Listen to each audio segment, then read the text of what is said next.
In Section D, you learned about storage methods and facilities for raw and processed mohair and wool in terms of your company's policies and procedures. We also discussed care, handling and transporting procedures. The section further focused on specific problems and preventative measures in relation to material storage and handling. In this section, Section E, you will consider ethical and sustainable practices that should be adopted in the mohair and wool factory. After completing this section, you will be able to explain why it is important to know about sustainable practices in the mohair and wool production environment, explain what is meant by traceability, identify and explain the 4 byproducts of the mohair and wool industry, and explain how the production of mohair and wool can help the environment instead of harming it. Before we start our discussion, it is important that we all have the same understanding of the following 2 terms. 1. Sustainable production, and 2. Ethical practices. Imagine we started cutting down trees quicker than what they could grow. In a few years' time, there won't be any trees left. In this example, it can be said that we have not acted in a way that is sustainable. If we had to practice sustainable production in our own work environment, it means that we would produce mohair and wool in such a way that we do not pollute the environment. We saved energy. We produced the mohair and wool in an economical way, and our workplaces were safe and healthy spaces to be in. Let's turn our attention to ethics. The word ethics comes from the Greek word ethos, which means habit. Ethics has to do with what is good for individuals and society.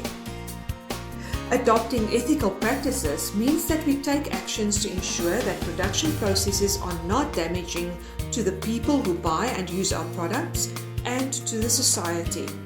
It means that we have to follow specific guidelines and set standards in our workplace. These days, it is easy to obtain information on just about any topic through the internet.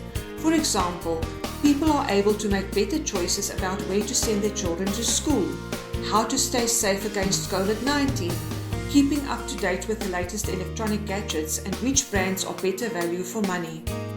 All of this is possible because people are able to find information easily. In the same way, clients of the mohair and wool industry are gaining more knowledge of how mohair and wool is produced. They have become more aware of how the different production processes could influence the environment, and they would not want to support any industry that harms the environment. It is therefore important for them to know that sustainable practices are used in the production of mohair and wool, and that the environment and animals are preserved.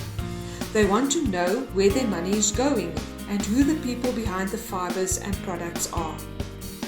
The wool and mohair industry has come a long way in addressing issues relating to fair and ethical, sustainable and humane production. The industries have produced guidelines and are investigating new technologies to facilitate this transition. For example, South African growers of wool and mohair have to abide with set standards. Some of these are set out in the Responsible Wool Standard and the Responsible Mohair Standard. These standards may differ from each other, but they all provide good practice guidelines for these industries. Sustainable and ethical practices in mohair and wool production are receiving attention all over the world. In New Zealand, for example, the ZQ Wool Certification Standard promotes animal welfare, environmental sustainability, quality fibre, traceability and social responsibility.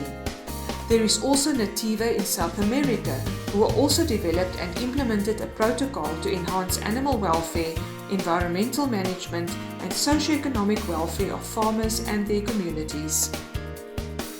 The concept of traceability is another important feature for sustainable production.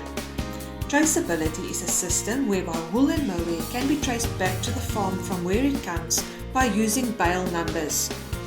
Many farmers have welcomed the requirement of traceability and they take pride in producing their product in a fair and sustainable way. The handling of waste is very important to the natural fibers industry. Attention to this aspect of the business has a direct impact on profits. These wastes are grouped into 4 classes, namely noils, soft waste, hard waste, and finishing waste. Noils are the short fibers that are separated from the long wool in the combing process. Because of their excellent condition, they are equal in quality to virgin wool. They constitute one of the major sources of waste in the industry and are reused in high-quality products. Soft waste is another high-quality material that falls out during the spinning and carding stages of production. Reusable wastes such as sliver, lap bits, roving ends, and pneumophile wastes are normally termed as soft waste. A roving is a long and narrow bundle of fiber. This material is usually reintroduced into the process from which it came. Yarn waste is not reusable, hence it is called hard waste. Hard waste is the waste that are generated by spinning, twisting, winding, and warping. This material is considered to be of lesser value as it requires significant reprocessing. Finishing waste is the lowest grade of waste and includes a wide variety of clippings, short ends, sample runs, and defects. Since this material is so varied, it requires a great deal of sorting and cleaning to retrieve that which is usable. In your participant handbook, you will read about Mohair South Africa's sustainability program and the platforms used for tracking. Mohair South Africa also works closely with the Mohair Empowerment Trust to assist emerging farmers to develop successful and sustainable Angora farming initiatives.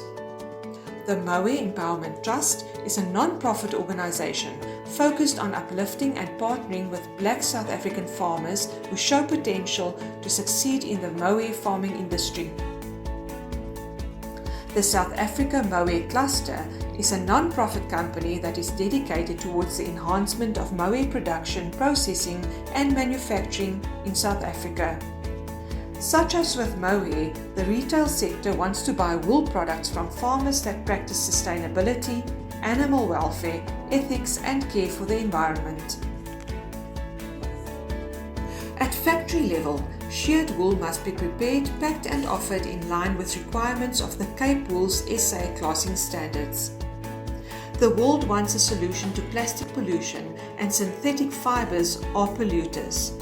Like other animal-derived fibers, mohair and wool products do not have a negative impact on the environment. Unlike synthetic textiles, no carcinogenic, hormone-disrupting, or organ-damaging chemicals are used in the production of wool and mohair. Apart from certain types of dyes, the production process does not introduce any toxins into the environment. Best practices and assurance protocols must be followed and maintained to ensure that, firstly, our natural environment is not harmed. Secondly, to satisfy the requirements of consumers worldwide by supplying the highest quality product. And thirdly, for South Africa to remain a top producer and supplier of mohair and wool fibers to the rest of the world. In this section, we discuss the importance of sustainable practices in the mohair and wool production environment. We briefly discussed different bodies in South Africa that promote ethical and sustainable practices in the mohair and wool industries. We discovered the meaning and importance of traceability. We then considered the byproducts of the mohair and wool industries and how they should be dealt with in a sustainable manner. Lastly, we discussed how mohair and wool production should be undertaken so as to not harm the environment. We have now reached the end of Section E and we are almost at the end of this learning program. Well done on reaching this point. Before we conclude the program, we would like to remind you of the steps you need to take to ensure that you will receive your certificate for successful completion of this pilot learning program. Complete tasks 10 and 11 in your workbooks. You will find the answers to these tasks by reading through Section E in the handbook. Next, you should complete task 12, where you will reflect on the whole training program. Finally, you should complete the summative assessment on page 10 of your workbook. Once you are satisfied that you have completed all of the tasks, please hand your workbook to Mr. Jongile Mazweni, who will hand it over to Siyawela for assessment. Siyawela will notify you of the outcome of the assessment, and if you are successful, you will receive your gift pack and certificate. Thank you for taking the brave step to enroll for this learning program. We trust that you have found the content enriching and useful. We wish you every success as you complete your assessment.